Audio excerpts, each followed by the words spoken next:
नमस्कार साथियों, कैसे हो?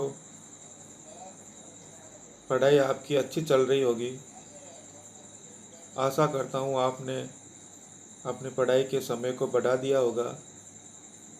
पुलिस कांस्टेबल, पटवार, रीट परीक्षाएं शीघ्र ही होने वाली है, इसलिए आप अपने शिक्षण की जो समय सारणी है, आपके दिन का टाइम टेबल है, उसे ज़रूर बढ़ा लें।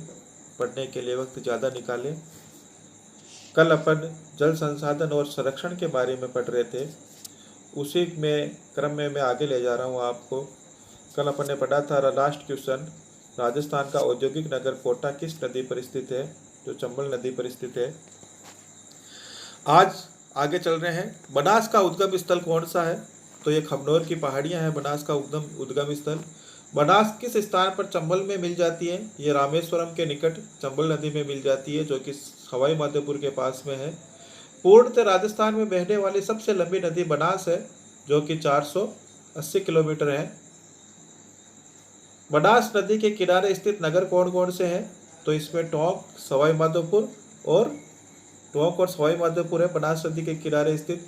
बनास की प्रमुख सहायक नदियां मेनाल, कोठारी, बेड़च और खारी है। अजमेर जिले में गोविंदगढ़ के निकट सरस्वती और सागरवती नामक दो धाराओं के मिलने से किस नदी का उद्गम होता है? अच्छा प्रश्न है ये। लूणी नदी का उद्गम होता है, जो कि नाग पहाड़ है वहां से निकलती है। लूणी नदी बहने के बाद कहाँ जाकर मिलती है? तो ये कच्छ की खाड़ी में जाकर मिल जाती है। और ये किन किन जिलों में बहती है? तो ये अजमेर, नागौर, पाली, जोधपुर, बाड़मेर और जालौर जिलों में बहती है। किस नदी का जल बालोतरा तक मीठा और इसके बाद खारा हो जाता है? तो वो लूणी नदी है। एकमात्र नदी है जिसका खारा और मीठा दोनों प्रकार का जल पाया जाता है इसमें। लूणी की सहायक नदियां हैं जोजरी, बांडी, जवाई, मीठड़ी, खारी, सूंकड़ी, सागी और गुहिया। माही का उद्गम स्थल विंध्याचल पर्वत है, जो कि मध्य प्रदेश में है। माही का प्रवाह क्षेत्र बांसवाड़ा और प्रतापगढ़ जिलों में बहने के बाद खंभात की खाड़ी में ये गिरती है। प्रवाह क्षेत्र बांसवाड़ा और प्रतापगढ़ जिला है, इनमें बहने के बाद ये खंभात की खाड़ी में गिरती है। माही की प्रमुख सहायक नदियां सोम और जाखम है। बाणगंगा का उद्गम स्थल कहाँ पर है? तो यह अरावली की बैराट पहाड़ी है, जो जयपुर में है। किस नदी के जल से भरतपुर में घना पक्षी राष्ट्रीय उद्यान में नम भूमि का निर्माण होता है? तो ये बाणगंगा नदी है, जिससे घना पक्षी राष्ट्रीय उद्यान में भूमि नम हो जाती है। बाणगंगा को अन्य किस नाम से जाना जाता है? तो अर्जुन की गंगा के नाम से जाना जाता है। घग्गर का उद्गम स्थल कहाँ है? हिमालय पर्वत की शिवालिक श्रेणी है, जो कि हिमाचल प्रदेश में है। घग्गर का प्रवाह क्षेत्र हनुमानगढ़ में प्रवेश करती है और गंगानगर में ये भूमिगत हो जाती है। किस नदी को प्राचीन सरस्वती नदी का अवशेष माना जाता है? तो ये घग्गर नदी है। नदियों पर बांध बनाए जाने के कारण इन्हें क्या कहा जाता है? इन्हें बहुउद्देशीय परियोजनाएं कहा जाता है। नदी घाटी परियोजनाओं को आधुनिक भारत का मंदिर किसने कहा था? पंडित जवाहरलाल नेहरू ने कहा था। नदियों पर बांध बनाने से कौन कौन से उद्देश्य पूर्ण होते हैं, जिसके कारण इनको बहुउद्देशीय परियोजनाएं कहा जाता है? तो जल विद्युत का उत्पादन होता है, सिंचाई है, पेयजल है, वृक्षारोपण है, भूमिगत जल स्तर में वृद्धि होती है और मृदा अपरदन रुकता है इसमें, और पर्यटन में महत्व मिलता है इसको। राजस्थान और मध्य प्रदेश की संयुक्त परियोजना कौन सी है? तो ये चंबल परियोजना है।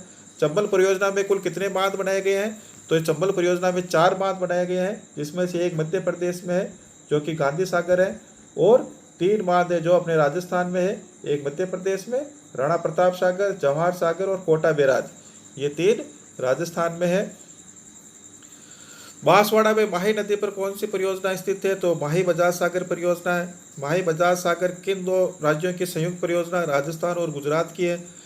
राजस्थान में बनास नदी पर सिंचाई और पेयजल के उद्देश्य से किस परियोजना का निर्माण किया गया? तो बिशुलपुर परियोजना का निर्माण किया गया है। बिशुलपुर परियोजना है कहाँ पर? ये बिशुलपुर गांव है टोडा रायसिंह के पास, टोंक जिले में। 4 राज्यों की संयुक्त परियोजना जिसका निर्माण गुजरात में नर्मदा नदी पर किया गया, तो ये सरदार सरोवर परियोजना है। गुजरात, मध्य प्रदेश, महाराष्ट्र और राजस्थान की संयुक्त परियोजना। सरदार सरोवर परियोजना का लाभ राजस्थान के किन किन जिलों को मिलता है? बाड़मेर और जालौर जिले को मिलता है सरदार सरोवर परियोजना का लाभ। जवाई परियोजना कहाँ स्थित है? ये जवाई नदी के पास स्थित है, जवाई नदी पर स्थित है, पाली जिले में। सोम कमला अंबा परियोजना सोम नदी पर है, डूंगरपुर जिले में है ये। जाखम परियोजना जाखम नदी प्रतापगढ़। मानसी वाकल परियोजना मानसी नदी उदयपुर। जिलों की नगरी उदयपुर को कहते हैं क्योंकि यहाँ पर कई जिले हैं, पिछोला, उदय सागर, फतेह सागर, गोवर्धन सागर, रंग सागर, स्वरूप सागर, जना सागर। सन 1687 से 1691 तक गोमती नदी पर किस झील का निर्माण करवाया गया था? ये जयसमंद झील है, महाराणा जय सिंह ने बनवाई थी। विश्व की मीठे पानी की सबसे बड़ी मानव निर्मित झील कौन सी है? जयसमंद है। और विश्व की ऐसे अगर बात करें, ये तो मानव निर्मित है जयसमंद, और प्राकृतिक की बात करें तो कनाडा और संयुक्त राज्य अमेरिका के बीच में एक सुपीरियर झील है जो कि सबसे बड़ी मीठे पानी की झील है। अजमेर जिले में स्थित धार्मिक महत्व की झील पुष्कर है और अजमेर शहर में स्थित झील आना सागर है। राज्य में सर्वाधिक ऊंचाई पर स्थित प्राकृतिक झील नक्की झील है जो कि माउंट आबू में सिरोही जिले में है। राजस्थान की वह झील जिसके उत्तरी भाग को नौ चौकी का पाल कहा जाता है, नौ चौकी कहा जाता है, वो राजसमंद है झील। अब देखो एक ये प्रश्न दे रखा है, निम्न झीलों के नाम बता रखे हैं। ये के प्रश्न ऐसे प्रश्न कई बार आते हैं जिसमें आपको दिया हुआ होता है निम्न को सुमेलित कीजिए, तो ये ध्यान रखना कौन सी झील किस जिले में है। कायलाना जोधपुर में, उमेद सागर जोधपुर में है, बालसमंद जोधपुर में है, गडीसर जैसलमेर में है, गैप सागर डूंगरपुर में है, कोलायत बीकानेर में है, सिलीसेड अलवर में। ये इस प्रकार के जो नाम है वो आप याद रखना है किस जिले में, और उसको फिर सुमेलित करने के लिए कहा जाता है। खारे पानी की झीलें भी इसी प्रकार सुमेलित करने के लिए कहा जाता है। सांबर झील जयपुर में, जयपुर, नागौर और अजमेर की सीमा पर है, और पंचपदरा बाड़मेर में है, डीडवाना झील नागौर में है, लूणकरणसर बीकानेर में है, पोखरण जैसलमेर में है, फड़ौदी जोधपुर में। जल संरक्षण है तो वर्तमान में प्रचलित तकनीकें कौन कौन सी है? रूफ टॉप जल संचयन जो कि छत का पानी इकट्ठा करते हैं, और वाटर हार्वेस्टिंग सिस्टम जो कि जो बहता हुआ पानी है, अनावश्यक पानी, उसको इकट्ठा करके जल स्तर को बढ़ाया जाता है। पश्चिमी राजस्थान में जल संरक्षण है तो घर में बनाई गई कुएं नुमा संरचना होती है, उसे क्या कहते हैं? टांका, जो अपने घर में होद होता है। पश्चिमी राजस्थान में कृषि के लिए जल संरक्षण हेतु बनाई गई संरचना होती है, उसे खड़ीन कहते हैं। ये पहाड़ों से जो बहता हुआ पानी होता है उसको पाल लगाकर रोक लिया जाता है। वर्षा जल रोककर भूमि के जल स्तर को बढ़ाने हेतु बनाई गई संरचना जोहड़ कहलाती है। धन्यवाद साथियों, आशा करता हूँ आपके सिलेबस के अनुसार ये क्वेश्चन आपके काम आएंगे। सिलसिला आगे जारी रहेगा, देखते रहिए मेरा यूट्यूब चैनल। कल आजीविका के प्रमुख स्रोत, मनुष्य की आजीविका के प्रमुख स्रोत कृषि, पशुपालन, खनन, इसके ऊपर लेसन बनाया जाएगा।